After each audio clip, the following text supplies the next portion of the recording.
Awal pekan ini, Sekjen DPR mengecek rumah dinas anggota Dewan di Kalibata, Jakarta Selatan yang dianggap sudah tak layak.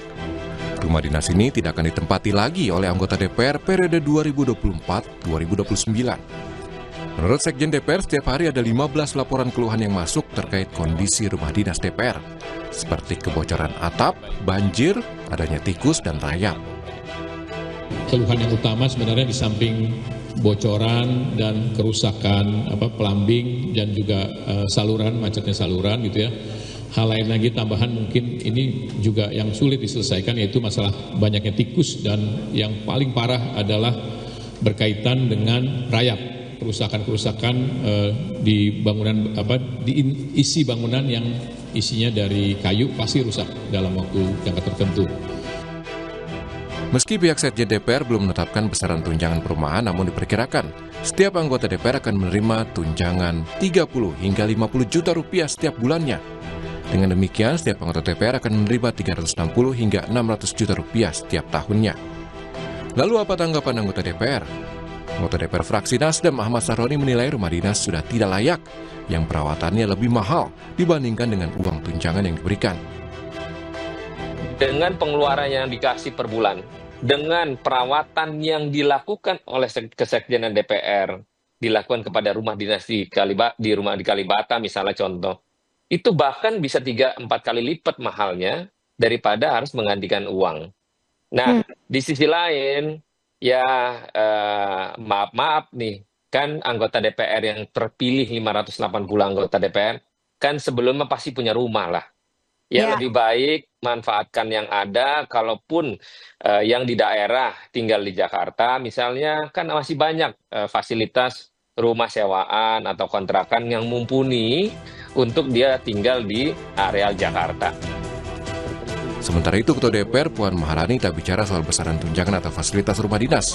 Tapi Puan bilang tunjangan itu adalah hak bagi anggota Dewan. Puan tekankan anggota DPR dapat memfasilitasi konstituen dari Dapil saat berkunjung ke Jakarta. Sebagai anggota kan, setiap anggota itu kan mempunyai juga hak dan kewajiban untuk bisa kemudian nantinya memfasilitasi jika kemudian ada konstituen atau kemudian ada orang dari Dapil datang dan lain-lain sebagainya. Tidak adanya fasilitas rumah dinas diketahui melalui surat Sekjen DPR perihal penyerahan kembali rumah jabatan anggota. Surat ditandatangani 25 September 2024. Tim Liputan, Kompas TV.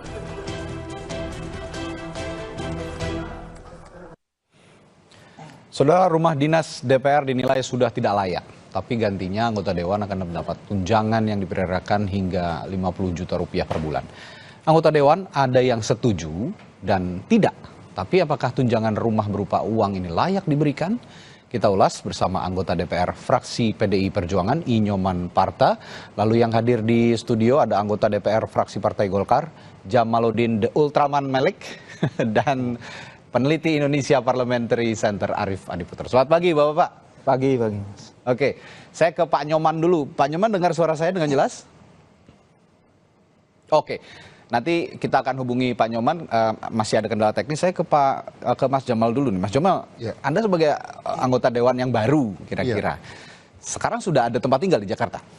Saya terus terang masih numpang-numpang, Mas. Oke. Bener, saya ini numpang ke teman-teman kita yang ada di Jepara yang punya rumah di Jakarta. Karena kita belum dapat gaji, dan saya belum punya pekerjaan karena saya sudah resign dari pekerjaan saya yang sebelumnya. Jadi saya masih cari yang ya numpang-numpang saudara-saudara. Numpang-numpang. Ya. Nah, kalau numpang-numpang gitu, ini kan masih numpang ke orang yang kerabat yang kenal gitu. Ya, betul. Anda sudah survei belum? Kira-kira kalau misalnya pun harus menyewa tempat tinggal gitu di Jakarta, katanya kan kalau tadi berbincang dengan beberapa anggota DPR yang sudah pernah duduk di Senayan, ya coba dicarikan tempat tinggal di sekitaran gedung DPR gitu. Anda sudah survei berapa kisarannya per bulan gitu kalau sewa? Ya. Coba kemarin kita tanya-tanya ya, ada yang 10 juta, ada yang 5 juta pun ada yang kos-kosan juga ada, kan tergantung semewah apa kita pengen gitu ya.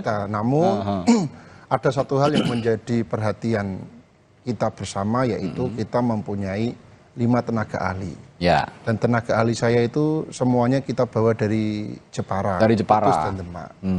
Itu yang pertama. Jadi kalau mereka kita suruh kos sendiri, kasihan nanti gajinya habis kan. Jadi kita ajak mereka tinggal bersama-sama. Terus kita punya staf ahli 2. Ya. Ya total ada 7 ya? 7. Dengan saya staf ahli. punya 3 anak. Saya punya 3 anak, saya punya 1 istri. Dan nggak mungkin saya nyetir sendiri. Ya. Terus saya nggak mungkin kemana-mana sendiri karena takut. Takut apa, ada orang yang nggak suka, kriminalisasi atau bacok atau apa, kan kita nggak tahu ya. Karena kita kan orang vokal ya. Jadi ada 12-an orang yang harus tinggal bersama saya. Karena mereka semua orang kampung, orang Jepara, Kudus, Demak, yang ingin kita bawa ke Jakarta untuk bekerja di sini juga bersama. Dan kalau kita suruh mereka kos, duitnya habis. Maka dari itu, Anda bisa bayangkan semua, rumah yang bisa ditempati untuk sekian banyak orang itu, kalau di Jakarta, kita ambil yang 7 juta, jelas gak cukup. Gak cukup, betul. Gak cukup, jelas gak cukup. Jadi, saya itu mohon maaf ya, orang yang tidak suka bermewah-mewahan. Kita apa adanya aja, kita orang desa, orang kampung, kita dipercaya masyarakat, kita harus benar-benar jangan sampai melukai hati masyarakat, apalagi hidup mewah-mewahan ya. Dan mohon maaf ya, saya juga sudah ngomong ke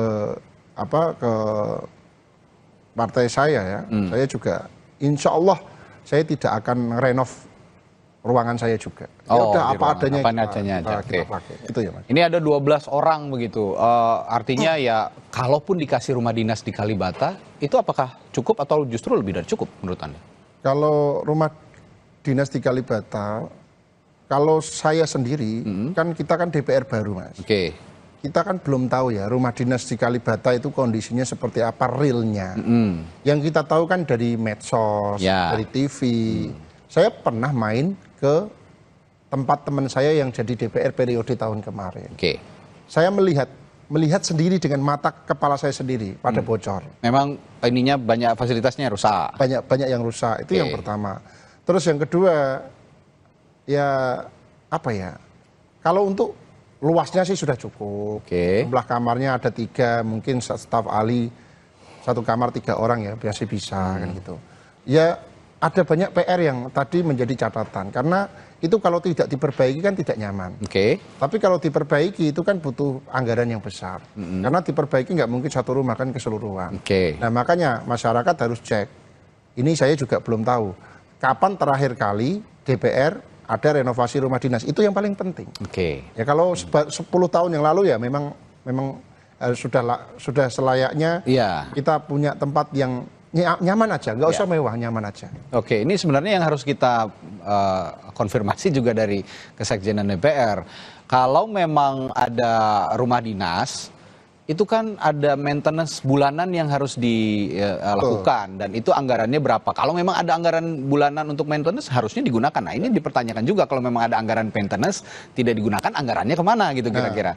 Ini yang harus itu betul sekali. Saya DPR baru, terus terang untuk hal itu saya belum tahu ya. Tapi itu betul, ya perlu dipertanyakan.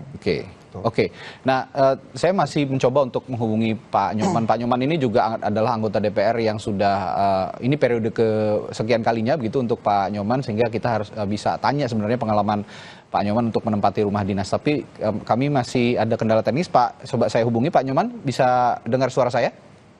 Bisa. Oke, baik. Pak Nyoman, Anda pengalaman menempati rumah dinas. Bagaimana ceritanya? Bisa diceritakan buat publik dan buat kita semua di sini.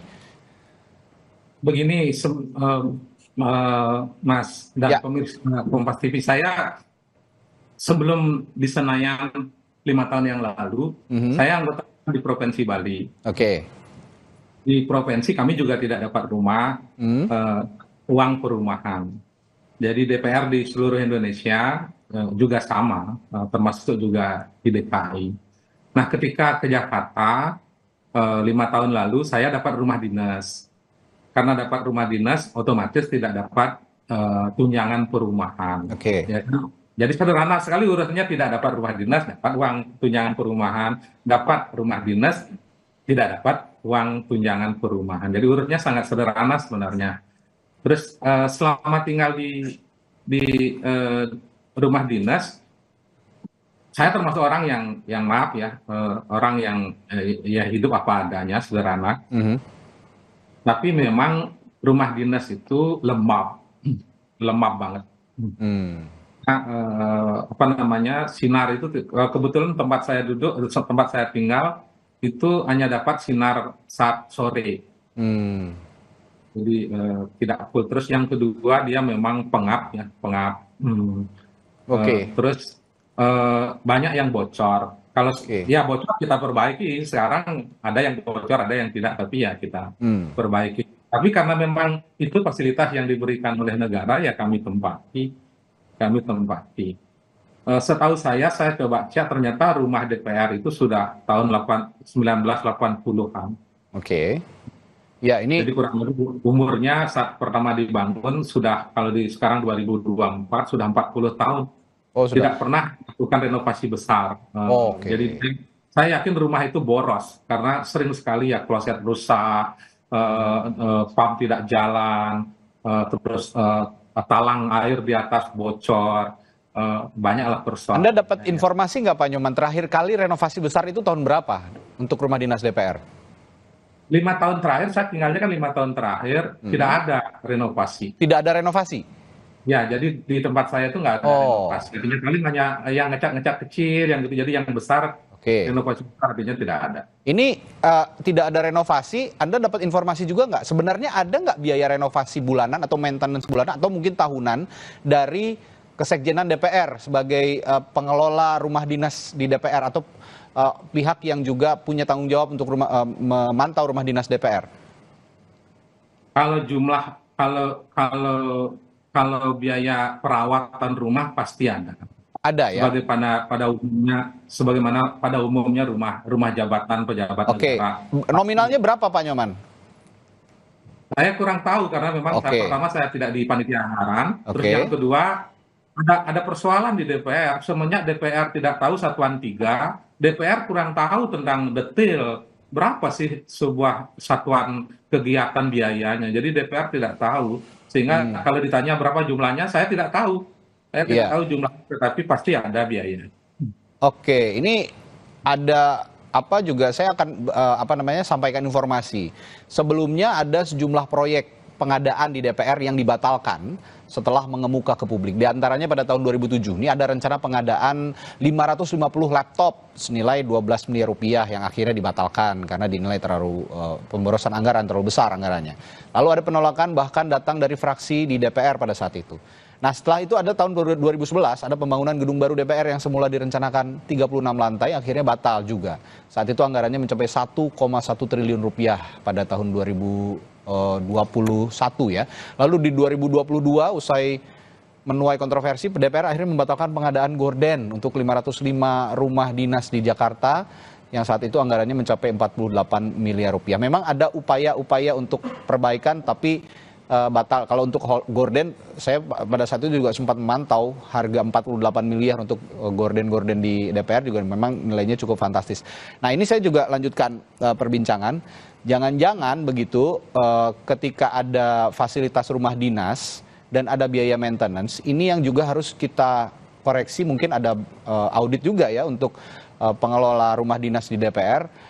Jangan-jangan ini ada anggaran tapi tidak digunakan dan anggota dewan tidak tahu, tidak tersosialisasikan dengan baik begitu. Nah ini yang harus kita dudukan bersama sebetulnya. Apa yang jadi masalah utama? Yang silakan Pak Nyoman. Konstruksi rusak itu kan bocor, itu kan bukan akses ke situ. Kalau korden bisa ada dan tidak ada. Ya seperti korden saya ya 5 tahun inilah masih tetap korden yang lama gitu. Tetapi kalau bocor kan bukan aksesoris, jadi harus betul. Konstruksinya yang memang sudah tidak baik gitu. Betul. Ya itu yang tadi saya tekankan. Jadi saya ingin menyederhanakan. Jadi anggota dewan itu kan berdomisili menurut undang-undang pasal 76 MD3 kan harus berdomisili di ibu kota negara, Mas.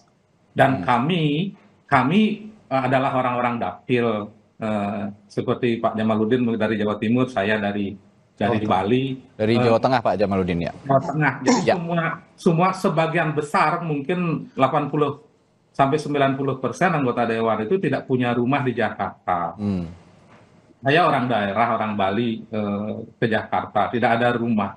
Dapat rumah dinas, ya saya tinggal di rumah dinas. Ya. Sekarang rumah dinas mau diambil oleh negara, ya kan kita dapat uang sederhana sekali loh urusannya. Iya, Dan kalau ini memang berjalan semenjak betul. DPR ada. Anggota DPD dari beliau-beliau dilantik dari dulu tidak pernah tinggal di rumah dinas, beliau dapat uang perumahan.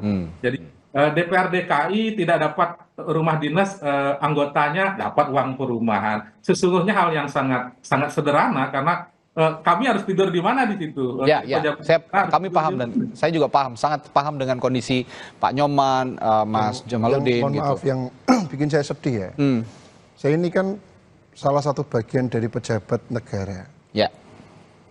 Saya ini saat di Jakarta tidak punya tempat tinggal. Bayangkan ya. Saya masih numpang-numpang.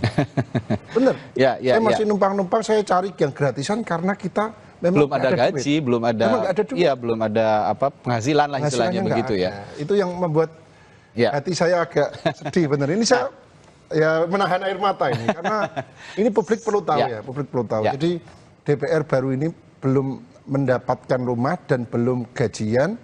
Kita tinggalnya masih numpang-numpang. Ini fakta. Oke. Nah, ini yang saya akan tanyakan kemudian ke Mas Arief. Mas Arief, kalau lihat kondisi bapak-bapak ini, Mas Jamal, Pak Nyoman gitu kan, ini bukan orang Jakarta, tidak punya tempat tinggal di Jakarta, jadi benar-benar mengandalkan rumah dinas atau fasilitas tempat tinggal lah yang disediakan oleh DPR.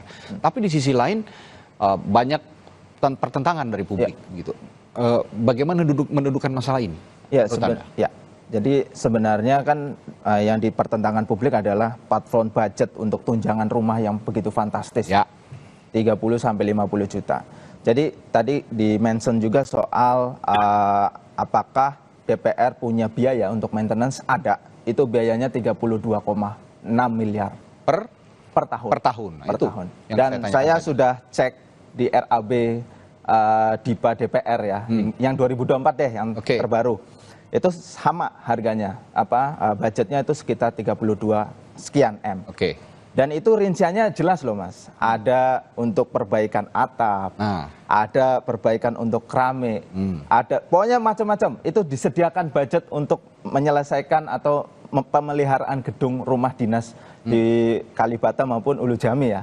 Itu jelas sekali. Nah, yang menjadi pertanyaan kan, lah selama ini uangnya kemana? Nah, sistem auditnya itu seperti apa?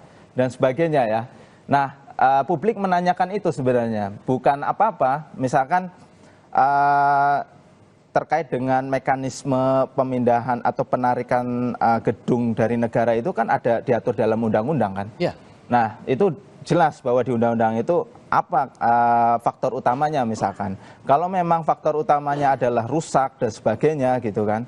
Tapi kan di satu lain DPR menganggarkan itu gitu. Nah, itu yang menjadi pertanyaan publik. Terus yang kedua soal misalkan DPRD Jakarta ya, itu ada budget 70 juta tunjangan gitu kan. Nah, masa kita mau beralasan seperti itu juga nggak benar juga gitu. Nah, kita bisa cari alternatif lain yang supaya ini terjadi alternatif yang bisa dari Pak Jamal, Pak Nyoman dan sebagainya bisa mendapatkan rumah dinas dan sebagainya ya. Paling tidak itu dimaksimalkan dulu deh rumah dinas yang ada ya. Kan itu nggak semuanya rusak kan. 50% kemarin klaimnya Pak Indra ya dari Kesekjenan DPR. 50%. Jadi semua anggota yang misalkan kayak Pak Jamal ini nggak punya rumah, bisa ditempati itu rumah dinas yang masih bagus. Sementara itu. Walaupun sementara daripada kita numpang-numpang. Iya, daripada numpang-numpang ke orang lain. Iya, jadi rumah dinas ini itu masih bisa. Mau tahu saya numpang di mana tak anterin. Iya, jadi 50% ini sebenarnya bisa ditempatin. Bukan nggak sama sekali 100% nggak bisa ditempatin. Dan yang terakhir, saya dapat info soal parlemen di Swedia. Kalau mau lebih ekstrim ya, parlemen Swedia itu dia nggak ada rumah dinas tunjangan dan sebagainya gitu. Saya ini wakil rakyat gitu. Wong rakyatnya aja kadang nggak punya rumah gitu ya dibandingkan wakil rakyatnya. Nah itu yang etika seperti itu yang harus diperjuangkan di DPR ke depan. Yang terakhir Mas, soal anggaran misalkan sebaiknya itu untuk kebutuhan pelayanan publik gitu. yang misalkan DPR optimalkan rumah aspirasi dibanding rumah dinas gitu. Yang bisa menyerap aspirasi masyarakat di dapil maupun di level nasional gitu ya. Itu yang lebih optimal daripada mementingkan untuk rumah dinas gitu. Ini beberapa poin yang kita tangkap, dan jujur saya juga punya teman anggota DPR di periode-periode sebelumnya, dan saya sering main ke Kalibata. Betul, memang ada yang rusak dan ada yang harus diperbaiki, tapi ya itu keluhannya sama dengan Pak Nyoman tadi. Ada atau tidak adanya anggaran, dia tidak tahu, dan ternyata ada dan tidak dilakukan perbaikan. Ini yang harus sama-sama kita dudukan perkaranya dulu. Dan saya sepakat kalau anggota DPR itu harus punya tempat tinggal yang layak. Karena apa? Karena mereka 24/7 begitu ya, 24 jam dalam waktu 1 minggu. Ngantuk aja salah loh gitu. Nah itu, harus memikirkan dari pagi sampai sore itu kita ngantuk sekali aja sudah salah itu. Gimana mau fokus kerja kalau tempat tinggal aja masih nebeng-nebeng kalau kata Mas masih nebeng, demi Jamal Allah tadi. Saya katakan itu. Nanti kita akan bahas juga. Kalau begitu lebih baik maintenance-nya diperkuat, atau tadi mekanisme untuk ada sewa tempat tinggal untuk anggota DPR. Kita akan bahas di Sapa Indonesia Pagi setelah jeda. Tetap bersama kami.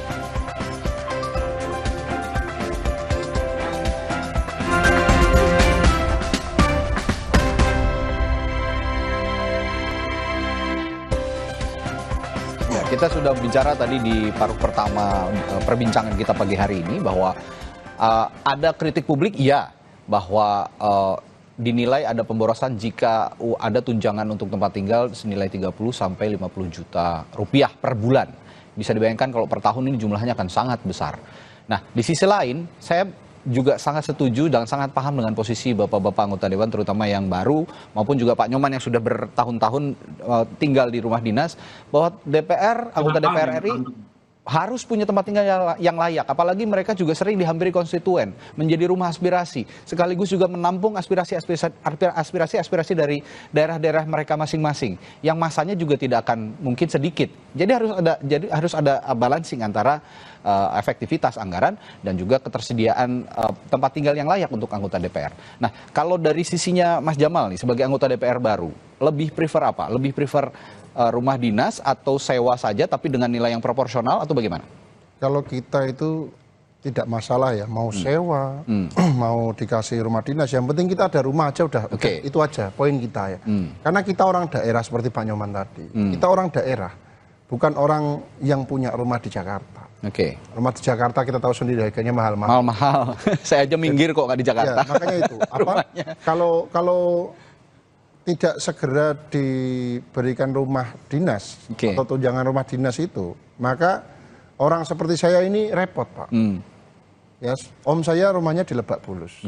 Adik saya kandung di Bekasi sana. Saya kalau numpang di tempat adik saya kesini butuh waktu 1 jam lebih. Maka dari itu yang harus benar-benar dilihat oleh kesekjenan, yang benar-benar harus melihat orang DPR yang dari daerah ini. Ya harus ada cepat lah. Gitu. Kalau nilai 50 juta menurut Anda terlalu besar apa harus diefektifkan? Buat saya pribadi ya, 50 juta itu tadi sudah kita buat rinciannya. Kita punya staf ahli. Ya, ada 12 orang tadi ya, ada semuanya 12 orang itu.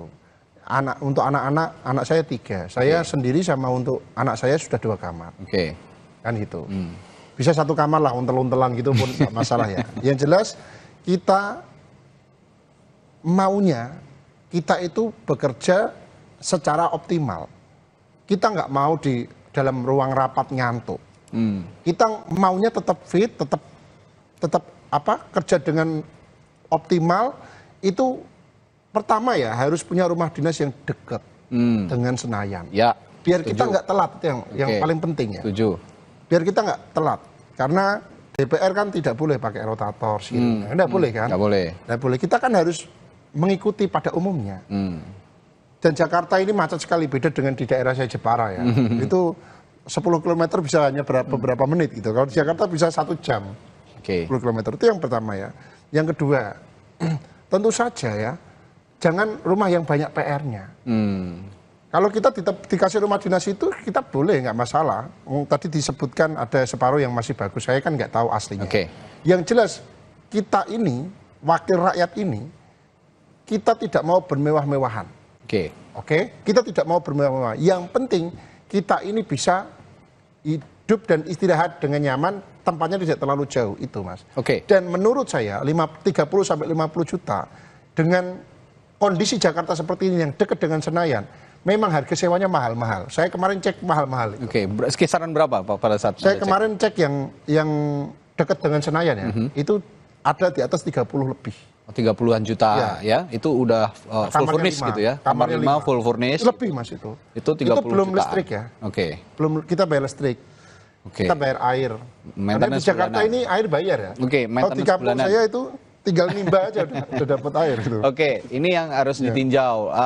Bagaimana efektivitas kalau memang masih ada rumah dinas yang layak diperbaiki tadi kata Mas Arief ya perbaiki dulu sehingga kalau ada yang harus disewakan ya disewakan. Itu yang balancing proporsional anggaran yang harus dipertimbangkan. Nah, Pak Nyoman kan tadi bilang sekarang mau diambil negara rumah dinasnya Pak Nyoman begitu. Sedangkan Pak Nyoman juga harus tetap bertugas gitu di Senayan. Langkah berikutnya yang akan Pak Nyoman tempuh bagaimana kalau begini? Iya, pilihannya kalau beli rumah di Jakarta udah pasti nggak cukup uangnya. Udah jelas kan, harga rumah di Jakarta berapa. Terus yang kalau saya sih berpikirnya jarak ya. Kalau ke kantor 1 jam pulang pergi cukup lah. Tidak mau rapat, mau ngomongin urusan rakyat, buru capek nggak bagus juga. Ke airport juga 1 jam cukup. Tetapi masalahnya di daerah dekat kantor itu nggak ada kontrakan yang harganya murah. Saya cari 225 juta masih kosongan. Jadi kalau itu harus nambah bed lagi dengan staf yang banyak, ada keluarga, pasti juga nambahnya akan banyak juga. Jadi karena pemberitahuan bahwa kami tidak dapat rumah dinas ini baru tanggal 25 September, jadi 5 hari menjelang pelantikan. Jadi kita kelabakan juga cari rumah. Gitu. Ya, ini yang menjadi situasi menjadi pelik juga sebenarnya. Nah, kalau begitu Mas Arief, Anda punya hitung-hitungan nggak sebenarnya idealnya berapa sih kalau pun mau disewakan tempat tinggal gitu dengan saya tadi mempertimbangkan rumah dinas yang masih layak dan masih bisa diperbaiki. Bisa nggak ada pola keberimbangan anggaran dari Kesekjenan DPR untuk tempat tinggal ini? Ya kalau terkait dengan hitung-hitungan ya, hitung-hitungan sebenarnya lebih murah maintenance daripada bikin baru ya. Itu jelas itu. Karena kan butuh materialnya dan sebagainya kan banyak yang harus diperbaharui kalau buat dari nol. Tapi kalau maintenance kan cuman atap bocor atau dinding catnya rusak dan sebagainya itu kan masih bisa diperbaiki. Jadi lebih baik dioptimalkan dulu soal biaya yang maintenance ini yang nggak dipakai ini. Dan yang paling penting Mas, soal koordinasi antara BURT, Badan Urusan Rumah Tangga, dengan Kesekjenan DPR. Ini seperti apa? Makanya kok Pak Nyoman sampai nggak tahu gitu. Nah ini yang menjadi pertanyaan, maksud saya. Nggak tahu Mas, jadi kita dapat surat tapi tanggal 25 September. Jadi 5 hari menjelang pelantikan. Tahu tapi memang agak mepet. Maksud saya ini Pak, soal koordinasi di rapat-rapat antara BURT dengan Kesekjenan gitu. Ini kan momen krusial ya, yang harus melibatkan beberapa fraksi di situ. Gitu. Nah, seringkali ini dalam hal memutuskan kami mengamati Sekjenan gitu yang main sendiri. Gitu. Ini bukan BURT dan mungkin komisi-komisi lain dilibatkan dalam hal penentuan dan sebagainya. Jadi bukan mekanisme surat dari Kesekjenan ngasih ke anggota, tapi anggota ikut dalam hal menentukan soal biaya dan sebagainya gitu loh. Karena ini kan untuk kebutuhan anggota bukan Kesekjenan gitu loh. Nah, maksud saya mekanisme rapat ini belum berjalan soal koordinasi dan sebagainya gitu. Nah, ini yang sekali lagi harus ditekankan bahwa bagaimana mekanisme komunikasi yang baik antara BURT. Tadi juga Pak Nyoman yang dimaksud belum tahu itu nggak tahu itu biaya maintenance ya kan? Maintenance saja bulanan yang disebut Mas Arief ternyata ada Pak Nyoman nggak tahu dan biayanya sampai lumayan tadi berapa 30-an miliar ya. 30-an miliar per tahun dan itu cukup bukan biaya yang sedikit itu sangat besar, sangat fantastis gitu. Nah, ini baiknya memang silakan Pak Nyoman. Penggunaan dana APBN itu tidak seperti itu, Mas. Kalau ada anggarannya 39 M, itu bukan berarti harus habis gitu loh. Bukan berarti harus habis. Terus yang kedua, kalau tidak ada yang misalnya di rasio antara rumah yang yang tersedia seluruh rumah anggota dewan, biaya perawatnya per rumah itu sekian. Kalau ternyata kerusakannya tidak diprediksikan juga tidak dipergunakan uangnya dan uangnya kembali ke betul. Laporannya bukan berarti harus habis uangnya segitu. Betul. Nah, misalnya artinya kan begini Pak Nyoman, artinya begini, dari Sekjen DPR kan harusnya bisa memetakan mana yang harus diperbaiki, mana yang tidak. Kalau yang harusnya ada diperbaiki ya keluarkan saja anggarannya untuk perbaikan rumah begitu. Kalau tidak ya tidak usah begitu kan maksudnya ya Pak Nyoman? Kalau Mas tanya hati kecil saya, lebih bagus tinggal di rumah dinas apa tinggal di kontrak-kontrakan yang tersebar dengan 500 anggota dewan? Saya pilih di rumah dinas. Nah, itu dia.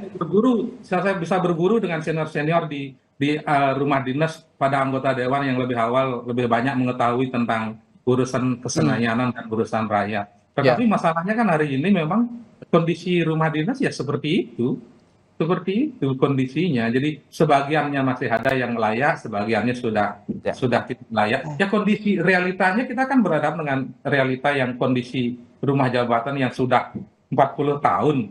Ini coba bayangkan mau merawat seperti apa, mau maintenance seperti apa kalau rumahnya memang sudah konstruksi lama. Oke, ini harus kita konfirmasi lagi memang. Yang saya khawatirkan adalah biaya merawat, biaya maintenance justru bisa sebanding dengan biaya memberikan uang perumahan untuk kontrak rumah anggota dewan. Nah, itu dia. Kan itu masalahnya, karena ini kan kelamaan. Ada soal juga Mas, ada soal juga rakyat apa-apa dikit kalau berkaitan dengan persoalan perolehan hak anggota dewan yang telah diatur oleh undang-undang. Kadang-kadang sering tidak boleh, bahkan lift saya lebih dari 10 kali macet di lift, nggak boleh juga diperbaiki. Oke. Ya, hal-hal seperti itu kan juga kadang-kadang nggak pas juga. Jadi ini yang harus ditegaskan ya, jangan juga dipersulit kalau memang harus ada biaya maintenance begitu ya. Kalau yang Pak Nyoman tadi keluhkan, ya langsung saja di maintenance rumahnya, jangan ditunda-tunda begitu kira-kira. Seharusnya sih memang dalam hal biaya maintenance itu Mas, misalkan sudah ada kerusakan, kesekjenan itu sudah ada petanya kok. Iya. Mana yang rusak, mana yang masih bisa digunakan dan sebagainya gitu kan. Ya. Dan kemarin klaimnya Pak Indra 50% gitu, yang rusak gitu. Artinya nggak semua rumah dinas itu rusak. Jadi itu yang harus dioptimalkan untuk Mas Jamal bisa masuk di situ gitu loh. Dalam hal misalkan biaya maintenance yang sudah dianggarkan sebelumnya itu untuk diperbaikan. Jadi sebenarnya kita tidak alergi soal misalkan mau diperbaiki dan sebagainya. Tapi kalau misalkan kita hitung-hitungannya nih 50 juta kali misalkan sekarang 580 anggota per tahun misalkan. Itu budgetnya juga udah melebihi 32 M kan. Artinya tidak tidak apple to apple kalau membandingkan maintenance dengan bikin baru, ya tentu lebih murah maintenance karena jelas sudah ada petanya, sudah ada kajiannya dan sebagainya gitu. Nah, kalau misalkan pakai 50 juta per tahun ini per bulan ya. Per bulan ini menurut saya ini bentuknya lamsam. Kalau misalkan anggota yang sudah punya rumah dan sudah tinggal lama di Jakarta, apalagi dapil Jakarta apakah itu ditabrak semua adil 50 juta itu kan?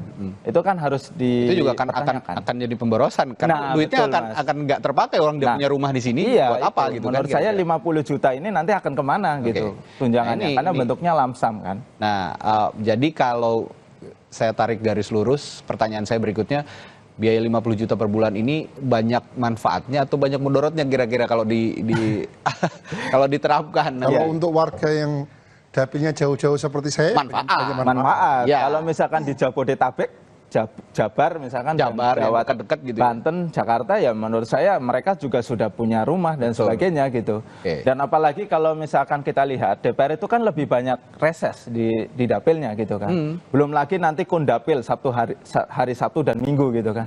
Lebih banyak turun ke konstituennya gitu. Maksud saya ya udah rumahnya yang biasa-biasa saja dan DPR sudah difasilitasi oleh rakyat melalui negara, dibiayai untuk dikasih rumah dinas dan sebagainya, ya itu yang harus dioptimalkan gitu. Mas Jamal, ini berarti sudah berapa hari ya sejak pelantikan ini? Tanggal 9 berarti sudah kira-kira 8 hari lah bertugas ya sebagai wakil rakyat, sebagai anggota dewan. Ini masih tadi disebut masih warawiri, masih numpang. Asli itu masih numpang. Sejauh ini ada nggak kunjungan dari aspirasi dari orang-orang di Dapil gitu ke Jakarta untuk berkomunikasi, atau Mas Jamal yang turun kemarin-kemarin ini selama 8 hari ini? Ini kalau di tempat kita itu warga desa itu persatuannya kuat ya.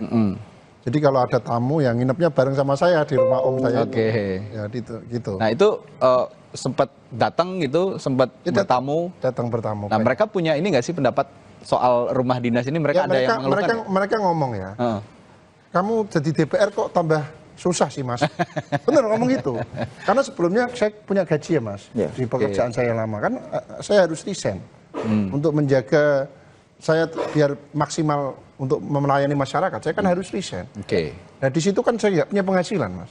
Saya mikirnya ini Oktober sudah ada gaji, sudah ada penghasilan, saya bisa ngontrak rumah. Ternyata belum ada lah mas. Makanya ini fakta yang ada ya. Saya harus numpang ngomong lagi ke om saya numpang dulu om. Gitu. Jadi pendapat mereka ya ngelihat Mas Jamal ngelongso juga gitu. Karena ya kita ini kan orang kampung ya mas. Kita sudah biasa ngomong apa adanya.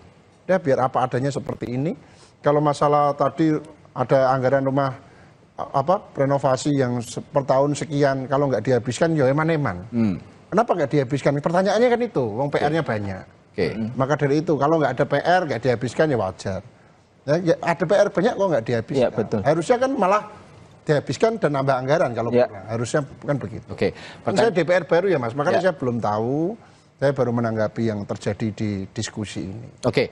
Terakhir untuk Mas Jamal, kalau gitu pertanyaan saya sekaligus menutup perbincangan kita pagi hari ini. Nah, Mas Jamal, kalau renovasinya juga tidak sesederhana itu. Sepertinya akan ada tanggapan dulu. Silakan Mas Jamal. Ada penghuni di dalam, terus harus ada renovasi. Pernah waktu pertama kali jadi anggota dewan, karena rumah saya sedang rumah dinas yang saya tempati sekarang itu sedang dicat dan beberapa diperbaiki, termasuk toiletnya yang sudah jelek itu diperbaiki. Saya tinggal dulu di perwakilan Bali, hampir kurang lebih sekitar 3 bulanan saya tinggal di situ. Nah, bagaimana kalau rumah sedang digunakan ada renovasi, ada cat dan lain sebagainya? Itu tidak mungkin juga secara teknis. Jadi tidak sederhana urusnya. Saya sudah 5 tahun tinggal di situ, saya paham. Ya betul ya mas. Jadi mohon maaf ya. Tadi kan Pak Nyoman sampaikan selama 5 tahun tidak ada renovasi di awal, ingat nggak? Iya. Kok tiba-tiba ada pengecatan? Renovasi, maksudnya renovasi gedungnya, bangunan fisiknya. Secara keseluruhan gitu ya, Mas Pak Nyoman ya? Tidak pernah ada. Tapi kan dianggarkan tiap tahun, Pak. Ada cat kecil, kalau ada talang bocor, ada. Berarti ada renovasi. Berarti ada renovasi. Kalau di awal bilang tidak ada. Kalau ngecat ruangan. Soalnya dianggarkan. Penghuninya harus keluar. Keluar. Ya betul, kita nggak nyaman juga kalau ada orang bersih-bersih kita di dalam juga. Iya. Sehingga saya lebih baik tidak ngambil perawatan itu, karena terganggu sekali kita ada tukang. Nah itu PR-nya mas, dari pengawas ya.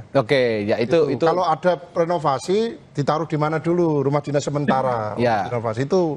Ya kan sebenarnya nggak semuanya, tadi yang saya bilang, tidak semuanya rusak. Tapi kan ada 50% yang bisa ditempati gitu. Jadi artinya Sekjen punya PR baru untuk pemetaan ulang nih. Mana yang misalkan dapil yang dekat dan sebagainya, dan itu harus dirapatkan gitu. Dan harus transparan agar publik juga nggak bertanya-tanya gitu. 50 juta Gimana Pak Nyoman? Bulan. Itu akan sangat kredit. Menentukan setengah atau berapa persen masih tinggal di rumah dinas dan berapa persen tinggal di luar rumah dinas itu akan sangat-sangat kredit. Dan mata anggaran nggak bisa dibuat seperti itu. Nggak bisa dibuat seperti itu. Tapi kan sudah dianggarkan Pak di 2024. Ini sebenarnya kredit dan tidak kredit Pak Nyoman. Kalau duduk bersama saya yakin ada solusinya gitu. Dari BURT, baik dulu dari Kesekjenan. Toh ini juga untuk kenyamanan bapak-bapak juga untuk bekerja gitu. Kalau memang efektifnya ya sebagai pemanfaatan rumah dinas yang ada diperbaiki lebih bagus, dan sebagian kalau memang ada yang tidak layak untuk disewakan, ya kenapa tidak? Kalau mekanismenya dibuat bisa-bisa saja. Apa sih yang tidak bisa dibuat gitu kan? Bapak-bapak sendiri buat undang-undang juga akhirnya terwujud gitu. Nanti, nah ini yang harus kita dudukan bersama sepertinya, bagaimana komunikasi yang lancar dari Kesekjenan sebagai penyelenggara penyedia juga fasilitas para anggota dewan bisa secara efektif, mengatur ini semua sehingga bapak-bapak anggota dewan ini juga bisa bekerja dengan tenang, bisa fokus mengurus rakyatnya, mengurus dapilnya, mengurus konstituennya. Kita akan tunda dulu ininya, mekanismenya nanti akan dibahas, tapi saat ini kita sudah berkesimpulan bahwa ini komunikasinya ada di DPR gitu ya, kurang lebih. Nah, terakhir Pak Jamal sebagai anggota baru ini saya pertanyaan terakhir untuk Anda, artinya yang akan Anda lakukan untuk kedepannya menyuarakan soal masalah rumah dinas ini bagaimana? Jadi kalau rumah dinas ini kita melihat ya banyak PR dan banyak yang harus dijelaskan ke publik. Oke. Banyak yang harus dijelaskan ke publik karena saya ini sebagai DPR baru pun perlu penjelasan. Oke. Karena kita perlu penjelasan. Kenapa sampai saya sendiri secara pribadi ini sudah menjabat masih numpang, itu yang harus diperhatikan oleh kesekjenan itu. Itu yang harus diperhatikan secara kesekjenan. Dan kita juga minta panjenengan terus proaktif untuk mengawasi kita sebagai DPR. Itu aja. Baik, ini nanti juga akan disuarakan tentunya ya ketika Anda bertugas di parlemen, termasuk banyak manfaat atau mudaratnya bagi keberlangsungan kita semua. Kalau kita dasarnya orang dapil dapat tempat tinggal udah. Ya, baik. Mewah apa enggak itu terserah, yang penting kita dapat aja. Baik. Mau dimanapun, yang penting jangan jauh gitu ya Mas. Karena kalau telat kita dibully juga sama netizen. Baik. Kita tutup perbincangan kita pagi hari ini. Terima kasih Pak Nyoman Suparto sudah bergabung lewat sambungan virtual tadi. Mas Jamaluddin Malik juga. Terima kasih. Mas Arief terima kasih. Sehat selalu. Semoga ada solusi terbaik ya buat bapak-bapak dalam hal tempat tinggal para anggota dewan ini. Terima kasih Pak. Sehat selalu. Amin. Saudara, kami juga akan kembali dengan perbincangan lainnya setelah jeda di Sapa Indonesia Pagi soal polisi yang masih memburu satu pelaku kasus kekerasan seksual pada anak di salah satu panti asuhan di kawasan Tangerang, Banten. Seorang pemilik dan pengasuh sudah jadi tersangka. Komisi Perlindungan Anak Indonesia KPAI pun mendesak pemerintah untuk cepat menuntaskan kasus ini. Seperti apa harusnya pemerintah bertindak agar kasus serupa tidak berulang? Bagaimana pula nasib korban dan anak-anak panti asuhan ini? Selengkapnya usai jeda di Sapa Indonesia Pagi.